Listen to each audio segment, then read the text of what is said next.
বিসমিল্লাহির রহমানির রহিম। হে সমস্ত জগৎবাসী, আজ আমি শামীম আলী চিশতি আপনাদের সামনে যে আলোচনাটি নিয়ে হাজির হলাম, সেই আলোচনাটি আপনারা অবশ্যই খেয়াল করে শুনবেন। আর আজকের আলোচনাটি খেয়াল করে শুনলে কি হবে, যে মানুষের জীবনে দেখা গেছে কারো সময় বা দেখা যায় কারো সময় হয়নি, তার মৃত্যু হয়ে গেছে, তার যে কোনো একটা বিপদ ঘটেছে, সে অসময়ে তার মৃত্যু হয়েছে।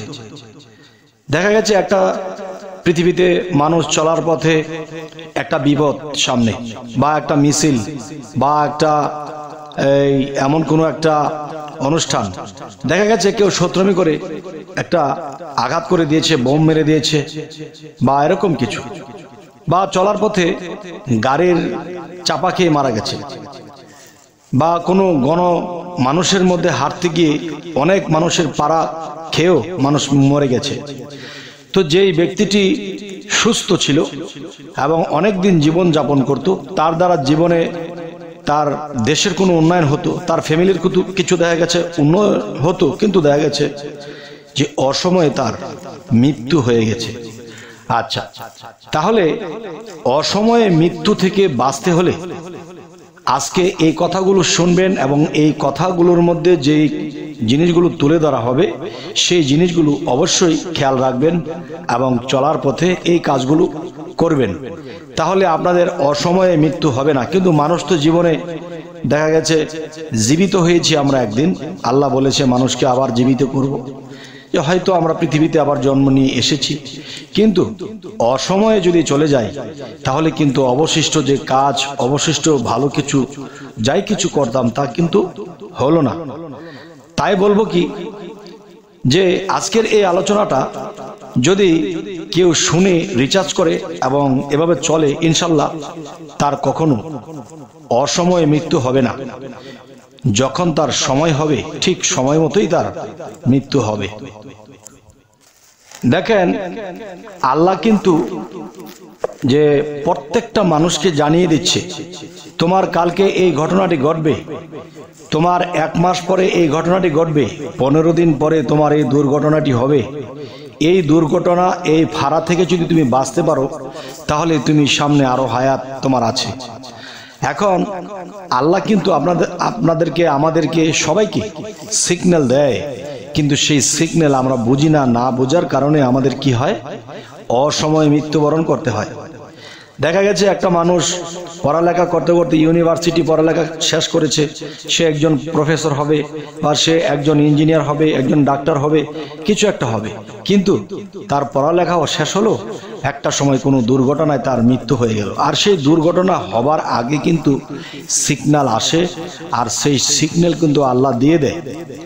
সেই সিগন্যালগুলো সম্পর্কে আলোচনা করব। দেখুন, আপনি যদি কখনো স্বপ্ন দেখতেছেন যে একজন মানুষ, অনেক মানুষের ভিড়ে, অনেক মানুষের দৌড়াদৌড়ি হুড়াহুড়ির মধ্যে কোনো মানুষ দেখা গেছে সেই মানুষের ভিড়ে, মানুষের পাড়া খেয়ে সেই মানুষটি একেবারে মারা গেছে, তাহলে বোঝা গেল সেই মানুষটি সুস্থ ছিল, আর সেই মানুষটি পাড়া খেয়ে মারা গেল।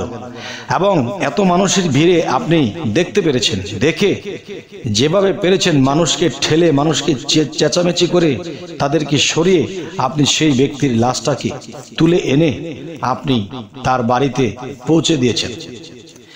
তাহলে বোঝা গেল এই দৃশ্য বা এই স্বপ্ন আপনি কেন দেখলেন? যে এই বিপদ ঘটবে যার, সেই তো দেখবে, সেই তো সংযত হবে। তবে আপনি কেন দেখলেন?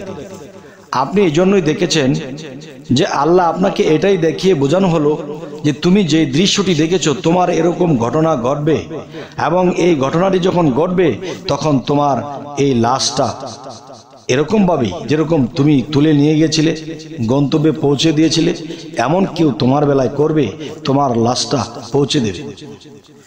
আচ্ছা, যদি এমন কোনো স্বপ্ন আপনারা দেখেন তাহলে দেখা গেছে সতর্ক হয়ে যাবেন যে আমি যখন অন্য কাউকে দেখেছি এই ঘটনা ঘটেছে, তাহলে তার ঘটনা আমাকে কেন দেখানো হলো? নিশ্চয়ই আমি দেখেছি, কিন্তু সেই ঘটনাটি আমারই ঘটবে। তাই সতর্ক হয়ে গেলে তখন এই ফাড়া থেকে বেঁচে যাবেন। আর এই ফাড়া থেকে বেঁচে গেলে সামনে আপনার আরো দীর্ঘ হায়াত এসে যাবে। গেল একটি প্রসঙ্গ। আরো একটি প্রসঙ্গ হলো, দেখুন যে আপনি অর্থনীতির জন্য অনেক লাফালাফি দাফাদাফি করতেছেন, কোনো কাজে হাত দিলে সেই কাজটি হচ্ছে না, হ্যাঁ, এরপর দেখা গেছে বাস্তবে আপনি এরকম টেনশন করছেন, কিন্তু আপনি স্বপ্নে কখনো দেখতেছেন যে বিরাট এক পুকুর আছে, আর সেই পুকুরটি দেখতেছেন আপনার, আর সেই পুকুরের মধ্যে আপনি অনেক মাছ ছাড়ছেন, এবং কয়েক মাস যাওয়ার পরে আপনি দেখতেছেন এই পুকুরের মাছগুলো অনেক বড় হয়েছে। আপনি মাছ ছেড়েছিলেন 20,000 টাকার, এখন সেই মাছ 20 লাখ টাকায় পরিণত হয়েছে। তাহলে আপনি যদি এমন স্বপ্নে দেখেন যে আপনার পুকুর ভরা মাছ আপনি ধরে ধরে নিয়ে আসছেন, তখনই এই স্বপ্নের ব্যাখ্যাটি হবে আপনি যে এতদিন দাফাদাফি লাফালাফি করছেন, যেটাতে ধরেছেন ছিঁড়ে পড়েছেন, কোনোটাতে আপনি সাকসেস হননি। আর এই স্বপ্নটি যদি আপনি দেখে থাকেন, তাহলে আপনি বুঝবেন যে সামনে আপনার হাতে অনেক বড় অঙ্কের টাকা পয়সা আসতে থাকবে। এ হলো একটা বিষয়। আরো একটা বিষয় হলো, আপনি যদি কখনো দেখেন যে কোনো মানুষের জানাজা হচ্ছে, সেই মানুষটি অচেনা, একজন অচেনা মানুষের জানাজা হচ্ছে, সেই জানাজাতে আপনি শরীক হয়েছেন, তখন আপনি কি ভাববেন, কি বুঝবেন? ঘুম থেকে উঠে আপনি ভাবছেন যে একজন মানুষ মারা গেল, তার জানাজা করা হচ্ছে, সেই জানাজাতে আপনি নিজে সেখানে ছিলেন, সেই জানাজা কমপ্লিট করলেন, এরপর আপনার ঘুম ভেঙে গেল। এর কারণ কি?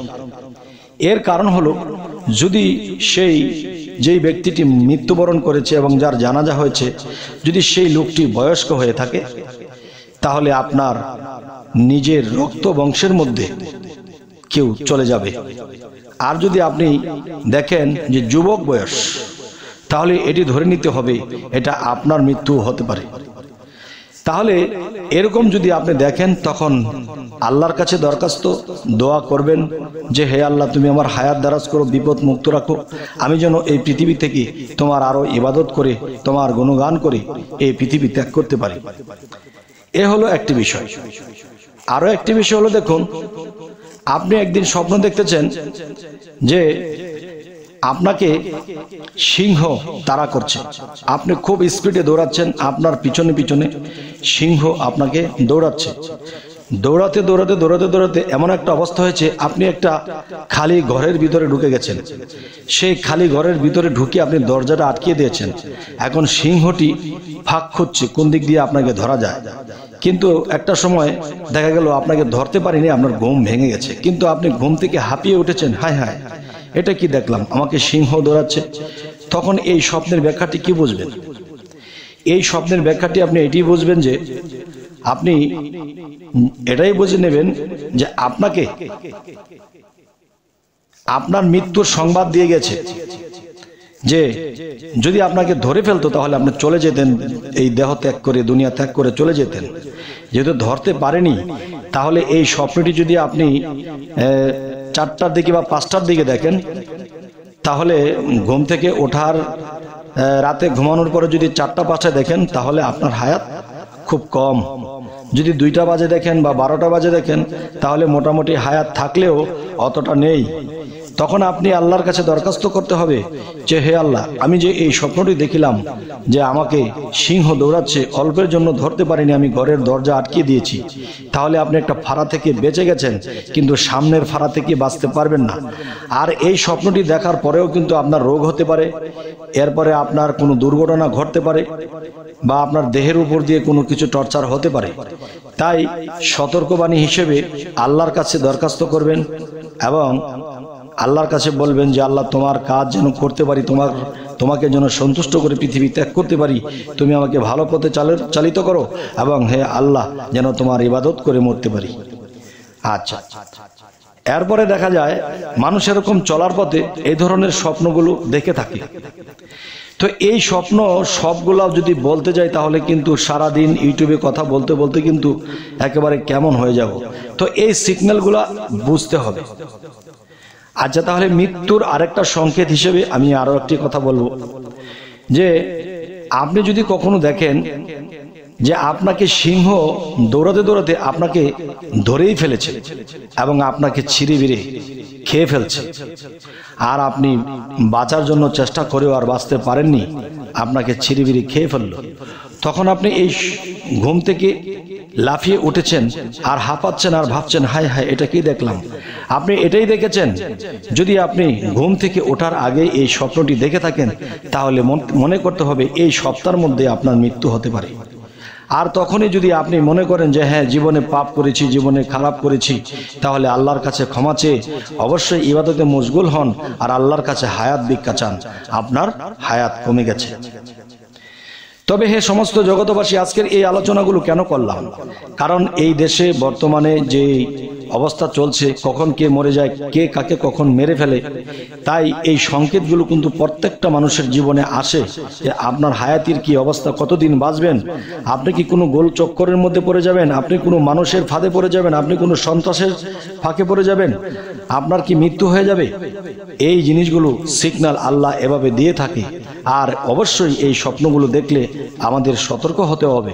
হয়তো সতর্ক হলে আমাদের এই ফাড়াটা কেটে যাবে, আমাদের দীর্ঘ হায়াতের ব্যবস্থা হবে। তবে হে সমস্ত জগতবাসী, আজকে আমি যতটুকু পেরেছি বলেছি, কিন্তু আরো অনেক স্বপ্ন আছে, অনেক স্বপ্নের অনেক ব্যাখ্যা আছে, সবকিছু কিন্তু বলা সম্ভব নয়। তাই আমি যতটুকু পেরেছি বলেছি। আর আপনারা যদি কমেন্ট করেন যে না এই ধরনের স্বপ্ন আমাদেরকে আরো বলা হোক, যাতে আমরা আরো কিছু জেনে আমরা সতর্ক হতে পারি। আর যদি মনে করেন হ্যাঁ এতটুকু চলবে, তো আলহামদুলিল্লাহ।